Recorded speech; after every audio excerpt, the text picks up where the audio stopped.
Most of the marketing assets generated right now are AI slop. Is that why you just got stuck on that question where you're thinking about re-editing your answer to me? I don't care what your model does. I want you to sell to me. I actually came up with this gut microbiome breakthrough myself after self-experimentation on myself. Give enough in the pitch, so I want to continue to listen. Give enough in one answer, so I want to continue asking. And then give enough in that 30 minutes, so I want to invite you to a deep dive for an hour.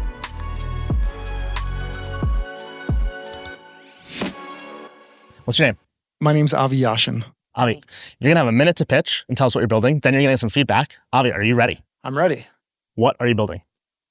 My name is Avi. I'm at Subconscious, and market research is broken. Today, it's an $80 billion per year industry that hasn't innovated in decades.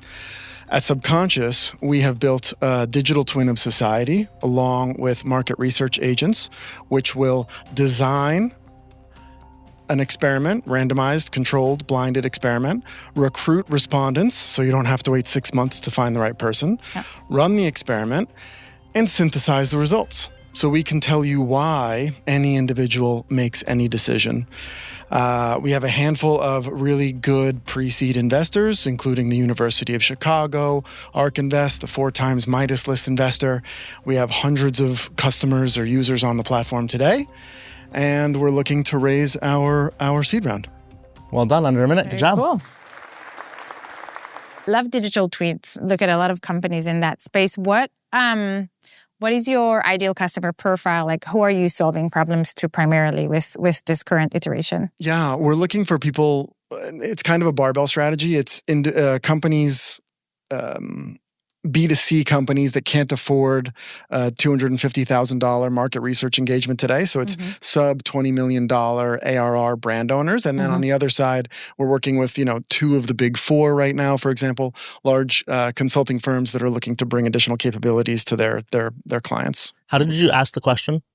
Do you remember what you exactly said? ICP. I asked, what's the ideal customer So then I'm profile? going to give you this. You give a good answer for an answer, as in like directly answering the question. I'd consider that as an invitation, though. To ramble a little bit more or give a little bit more of an answer. So as an example, you might say, we think, like what we're targeting over time is anybody who's running market research where they are using a population level and not doing a usability test that would be local or focus group. So if they're doing anything on user testing, anything with a market research firm, anything where they're buying market research data or aggregate data, today we have the barbell strategy, blah, blah, blah, blah. And the reason I would do that is because you directly answered a question, especially in a pitch meeting that may be more appropriate. But if you're looking to compel a lot, part of what she's asking as a sub-theme is like, what's your sort of customer over time? And then what are you doing today is a good, you should directly answer as well. I like that. That's good. That's good. I'm curious. That's a very good answer. So I'm curious, this is something that like, I had a different reaction to the digital twin thing. Like it is a digital twin. It came too early. Now here's my curiosity. Does everyone raise your hand if you realize what his product is literally doing when he says he's running a digital twin market research thing? We don't need to say more. Just raise your hand if you realize what that means. Yes, this is my fear for you. So you said digital twin early. I'm very good at imagining this. She's a B investor who's seen and knows this space very well. So I imagine it immediately. I think you want a different one-liner. And by the way, not every investor is going to be as... It's only because I asked myself that question the first time I was pitched, and then I did my research. And you weren't here when I said that I typically read a lot before the meeting. So when someone was like, I'm creating a digital twin, I was like, what does that mean? And then I went to figure out, he's actually creating this agent that's going to mimic how people think. So I can ask a question about the market. But I had to figure it out before. And that's the challenge, is not everyone will have seen that pitch before. And also, like if you say it in a certain order, they won't even realize you said digital twin, you're creating a digital society. You said we're making something of society. I don't know. Right, it's population level. So it's and you said, how did you say that when you used the word society? We did not say population level. What did you say though? You said something. Digital twin of society. Yes. Oh, you said of society. Okay, you did. No. So that is not as easily understood. Right. So I would again find, this is a small optimization, but I want you to get everyone on board immediately. So again, imagine this, y'all, for those who didn't get it, and for those on YouTube who didn't get it. Simulating this, if you have to do market research, it's extraordinarily expensive and difficult because you have to find a methodology that gets you enough of a demographic to respond to questions. Usually it might be a survey, or it might be longitudinal over time. It might involve seeing someone's matrix decisions, as in you might need to have them see something visual or read an offer, and you're getting market research data, you're getting usability data, you're getting demographic and population level data. That's so expensive to simulate that, because I think most digital twin products are trivial. And yours is not in the same way, right? Most digital twin products today are like, make an AI avatar of yourself for social media. And I want you to like make people realize that if you can do the simulation stuff accurately, it's so compelling. So again, maybe slightly different language for the general person that you're speaking to get them to realize a little more descriptive. Yeah.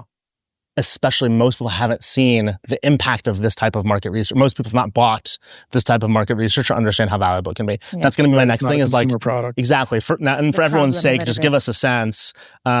What's something that this is going to do well to simulate?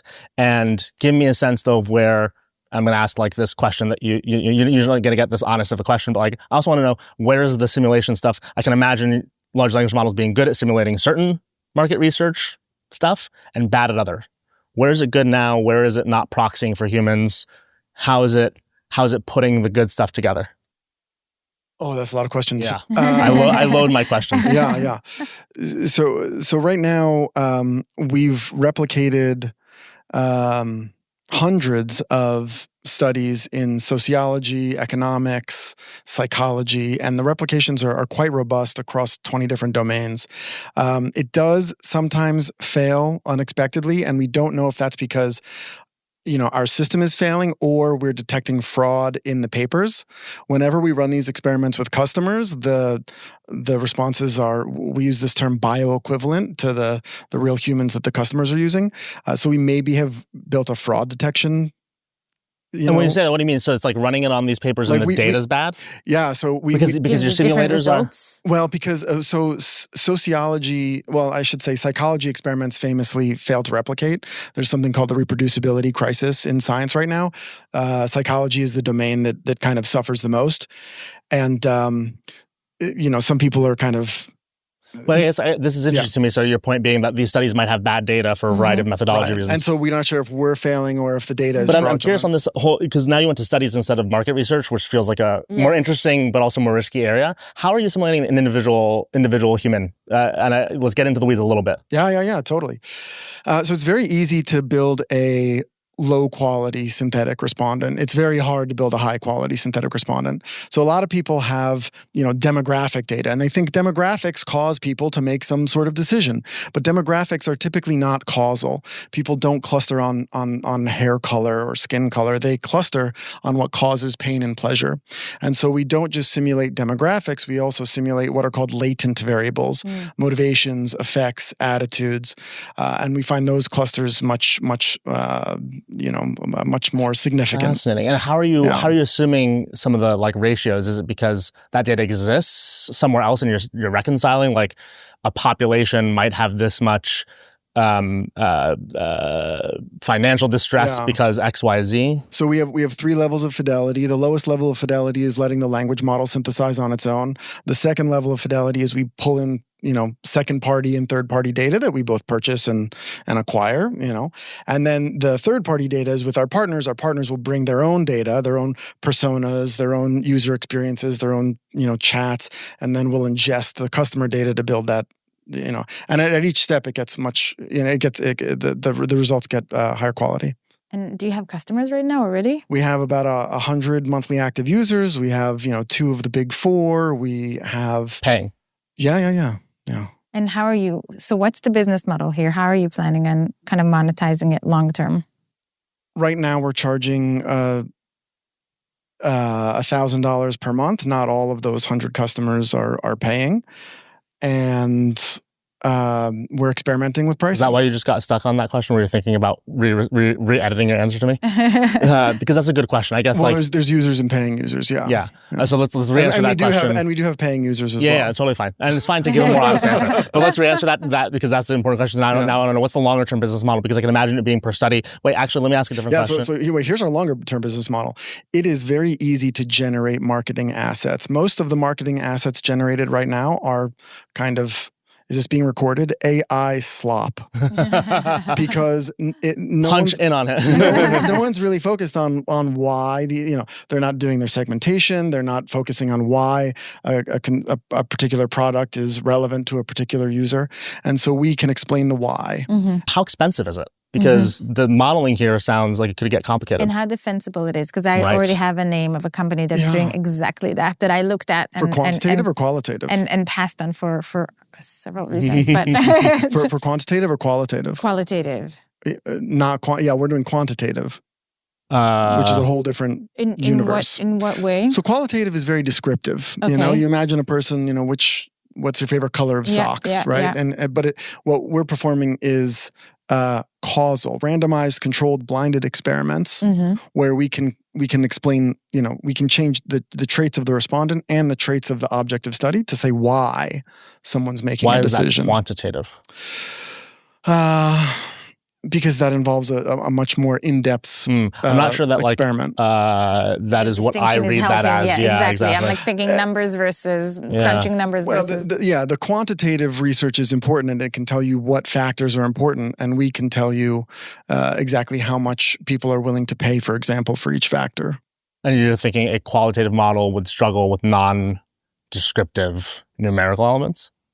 By the way, let me say, this is now getting some tangent that isn't important. So think of that as maybe not being a useful mechanism. I should work on answering that question better. Yeah, but there's quite a difference. 10% of the $80 billion per year is on qualitative. So let's rewind to the combo question, quantitative, and then we'll have to move for time. But let's rewind to this one. It was yours was how defensible is it? Mine was how much does it cost to run? Because I was getting to a computation challenge. So we have been transcribing hundreds of actual research papers in order to kind of benchmark our digital twin to make sure we're actually behaving as humans are. I believe right now we have the largest repository of Turing experiments in the world, and we are about to pour gasoline on that. We're going to replicate 1.5 million experiments. We're pretty much going to try to replicate the entire population of causal experiments on our, using our digital twin. So I think that's a little bit of a moat. We have some patents that are pending. We have some users. How expensive to run one of these market research simulations? It's the price is dropping fast. I mean, but is it like 100 or 1,000 or 10,000? Between $10 and $100 per study. Yeah, 10 and 100 per study. Yeah. Okay, interesting. Last bit of feedback for me? Just one point of feedback around whenever someone tells me, when I ask what's the moat or defensibility and it's technical, I worry because what's going to win is distribution and go-to-market. Agreed. And if I'm, a CEO of a CPG company, I won't go into the computing of qualitative versus quantitative between you and the guy that pitched me at the end of last year. So I would think of, yes, say the technical thing because you have to and the patent and that, but give me something else. Something around your unique insight to the market. Something about you already kind of leaped and bound because you've done this for 2 years and they have a lot to catch up on. Or you have a unique market, you have a unique distribution because you have 2 signed partners who are going to do channel sales for you, etc. Give me something else more than technical because what I'm thinking, B2B SaaS, if I'm a CEO of a company, I don't care what your model does. I want you to sell to me and I want you to do good enough job for me. And you could be 10 times better than the other product, but one of you is going to win and I need distribution for that. Oh, that's such good feedback. Super interesting. I'm fascinated by this in general. So thank you so much for sharing. Yeah, me too. Thank you. It's a privilege. Just a note on this one, because this is, and then we'll go to our fourth founder. It's, I was constantly refascinated a few different times. That is a sign we want to repackage a deal, I think, in a lot of cases. I tell a lot of founders sometimes you actually don't want me to learn too much along the way. That is an indication maybe that you're not giving me enough context to be dangerous early. Yeah. Any thoughts on that in general, how founders can be better at because it's hard because then you don't want to stuff too much. I think you need to figure out what are your top 3, the pyramid of information, right? Think of your top 3 points you have to make. What context makes someone dangerous to then maybe get the next node? Yes, exactly. And just think of what you must give at the start. And then even at the questions, like you said, even when I'm answering a question, is what is the top message I want to give? And what are some context I'm giving to make it more credible. But there needs to be something that's like the unique answer you want to give. Otherwise, you're rambling. And if time is coming up, and I hate it when we only have 30 minutes and we're like 20 minutes in and I'm like, I'm not getting what I need. And it's really hard. And I'm not going to give more time after the 30 minutes because we have to move on. And it's another thing we test is how concise founders are in being able to tell the story and at least convince me. So I want to take the next call with them. So it's the same, right? Give enough in the pitch, so I want to continue to listen. Give enough to in one answer, so I want to continue and asking. And then give enough in that 30 minutes, so I want to invite you to a deep dive for an hour. Right. So round of applause. Founder number 4. What's your name? Roma. Roma, you're going to have a minute to pitch and tell us what you're building. You ready? Yeah, I'm ready. What are you building? Hi, I'm Roma. I'm the founder of Pinkmatter, and we're closing the gap in one of the most pressing concerns in women's health. 1 out of 3 women experience premenstrual disorders. These disorders manifest as physical and psychological symptoms that are debilitating and disruptive for daily life and well-being. They're so highly prevalent, and yet there are no dedicated solutions for the long-term relief of these disorders. Pinkmatter is a consumer health startup, and we're creating the first dedicated solution, not just for symptom management, but for the complete elimination of premenstrual disorders. Our solution is grounded in the science of the gut microbiome and is backed by compelling evidence that demonstrates alleviation of symptoms and moving towards complete resolution. Thank you. Under a minute, good job. I love that. I will go last. Well, my first question usually is like, are you familiar with PMS or PMDD? Insofar as founders actually on this show and other people I've coached as I've learned about startups, and also I want to introduce you to somebody if you don't know her. Do you know Priyanka? She's in New York. She's a founder. Is she the founder of Evie? Yes. Okay, good. Yeah. Well, you don't know her yet? I don't know her, but I'd love an intro. Let's do that. So I've learned, and I'm a diligent learner. I love the opportunity of this space. I love what she's building. So I'm fascinated, and I will give the investor thoughts and the male investor thoughts too as a utility to the stage. That's amazing. But yeah, so it's enough to be dangerous. Cool. Great. Well, I love women's health, not just because I'm a woman, just because I feel like there's an area that has a lot of untapped opportunity into it. And we're seeing more venture capital kind of money goes in there. Can you share with us, obviously familiar with the problem, could you share with us a little bit about the technology? What is it? A device at the end? Is it an app? I want to give one piece of early feedback because we're about to get into weeds. I will interrupt to say it was second 36-ish. We're a little off on time because I had to press the button. So somewhere around there before you move from the problem. Yeah. So you lived and when a problem is easily understood, because your problem is either going to be easily understood by the person or not, it doesn't matter. You can't tell a dude in 30 seconds anyway. So shorten because the people will agree or believe it's a problem already. Yeah. And you didn't get enough to the solution. Got it. And so I tell this people have a good, everyone agrees it's a problem and is worth addressing. Shorten a little bit. Go ahead. Cool. So the solution is a supplement containing clinically backed probiotics, prebiotics, and micronutrients. Mm-hmm. And our solution is backed by this emerging research that demonstrates the gut microbiome plays a key role in the onset as well as severity of PMS and PMDD.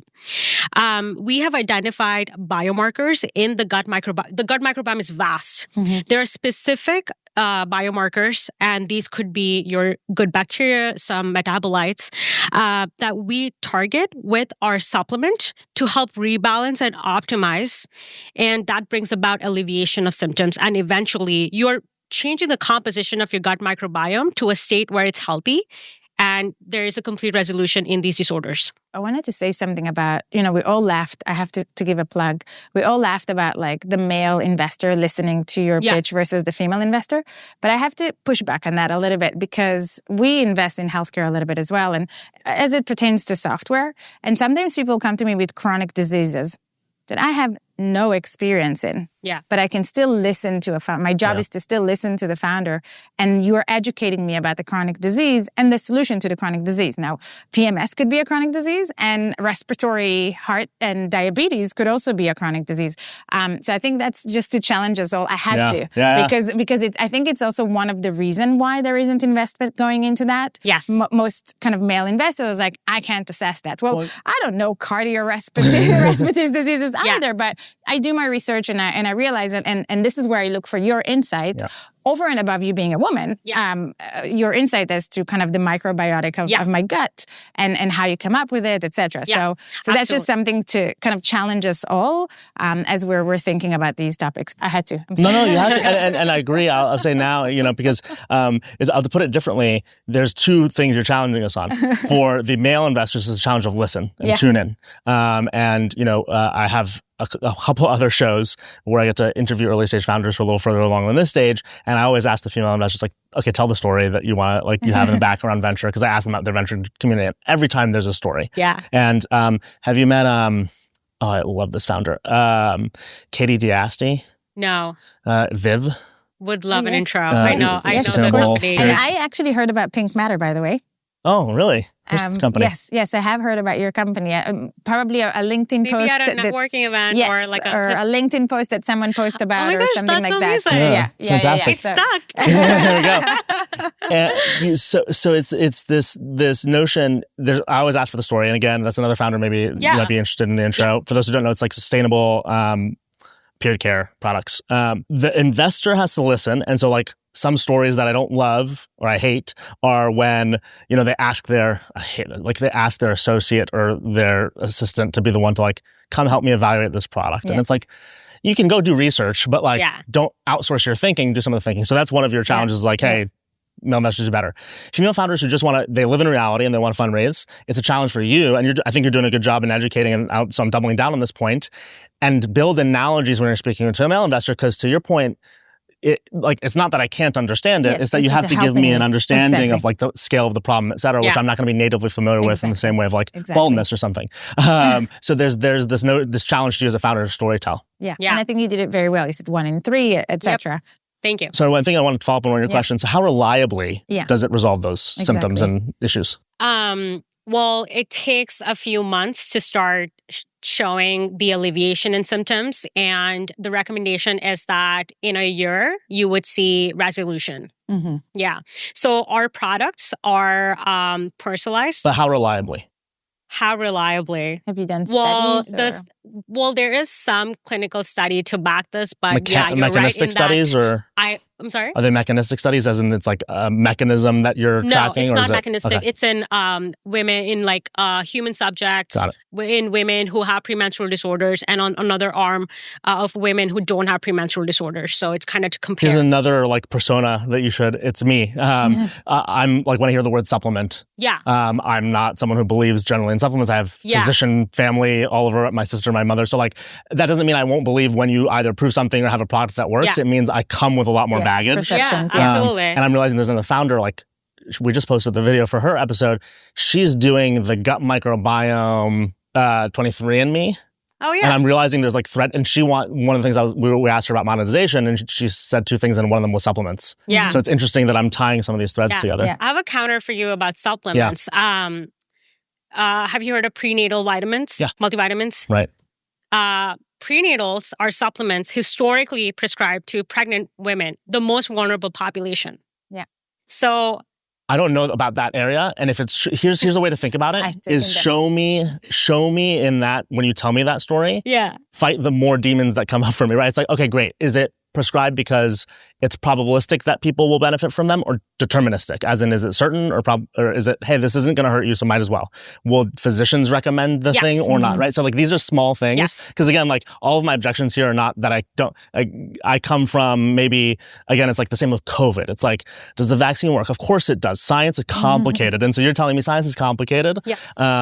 And again, by the way, this goes back to the whole theory of, while you're educating me on all of this, whether it's about supplements in one category, feminine problem in another, all these things, I'm sorting somewhat, is this a business model innovation? Is this a consumer brand innovation? All these things. And so that's some of it as well. That was going to be my next kind of move. So it is a consumer product. We will be D2C, but we also want to be B2B in that we are going to tap into the practitioner channel. Mm-hmm. And when I say that, we want to partner with OBGYNs, we want to partner with GPs and physicians, and really help them show to their patients that, hey, you know what? The birth control is giving you a lot of side effects. You know what? You can try the supplement. Try this new one. Maybe this will help. It really helps legitimize the supplement as a scientifically rigorous solution. And it coming from a physician really, helps that. And like I mentioned, the ingredients that we're using are clinically backed. I'm at pre-seed stage, but I do envision performing an observational clinical study before launch. So that is another way to sort of leverage, all of this really good data on the gut microbiome. And this is the best time to start a product like this because we have never had so much research done in gut microbiome and gut health related to health. And so, and also, there's this whole wave of trying to push for research into women's health, closing the gap in women's health. It's $1 trillion global opportunity. So I think that's why I believe Pinkmatter needs to launch right now. That's great. And how hard it is to create what you're doing in terms of, because it's a supplement, right? Yeah. So there's a problem with drugs in general of creating like generic drugs, and then it just becomes a branding fight. And I'm not even a D2C investor. Yeah. So what are your thoughts around that? Yeah. Branding and marketing is so important. Like I have a certain vision for what Pinkmatter should stand for. And, I'm definitely that's something that I'm working on currently. But in terms of sourcing of these probiotics, I'm actually working with an Italian company which supplies probiotics. They are a leader. So, I am a biotech scientist by training. So I've been in the startup world, in the NYC Did you say startup that in world. your pitch? No, she did No, not. I didn't. Again. You're the second founder should not include key information. Second engineer on the stage.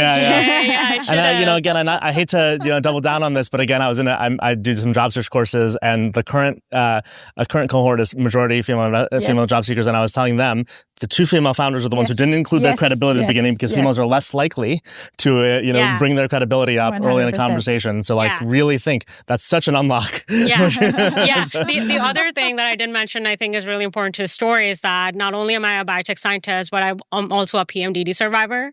Wow. I've had PMDD, and I actually came up with this gut microbiome breakthrough myself after self-experimentation and research on myself.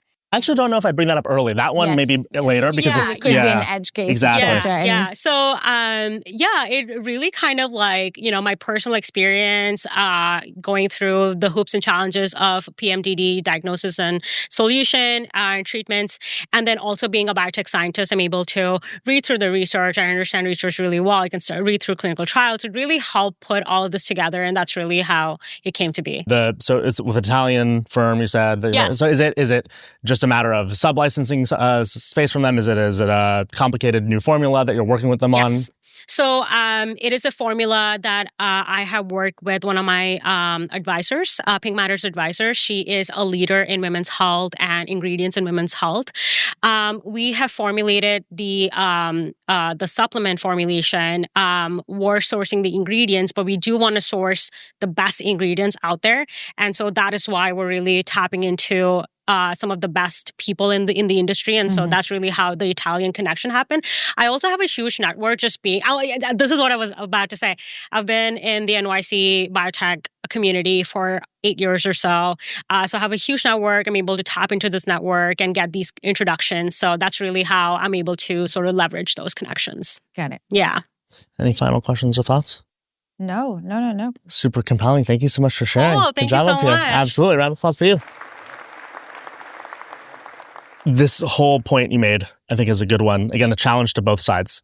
The female founders who live in the practical reality of I have to create analogies and stories that will compel even people who don't understand. And again, it's just a bigger challenge for them. But that's for anyone solving. Right, exactly. It's for any founder who's solving a very large, complex problem that us investors are too dumb to understand. And that's most of the cases, When job seeking, actually, when we raise for free agency, anytime we raise, I have to remember that, oh, great, this VC either never has job searched or, came from a lot of privilege, and so job search has been easy. And I'm about to describe to them the problem. They oh, here's what a job application looks like. And it could be a selection thing. It could be you shouldn't be fundraising for them because that's not who you want around your cap table. But in this case, that's not the issue. It's I really did have a few founders this week that were educating me about respiratory diseases and chronic treatments, etc. They're solving a software. They have a software, but they had to like help me with that. Of course, I need to do my own homework, but they helped me with that. So I think it's anytime you're trying to explain a problem that the person sitting in front of you hasn't necessarily experienced personally. Well, there's also a small sliver of something that I think is really interesting. Can you convince them also to want to do more homework after the conversation? Yes. So tell the parts of the story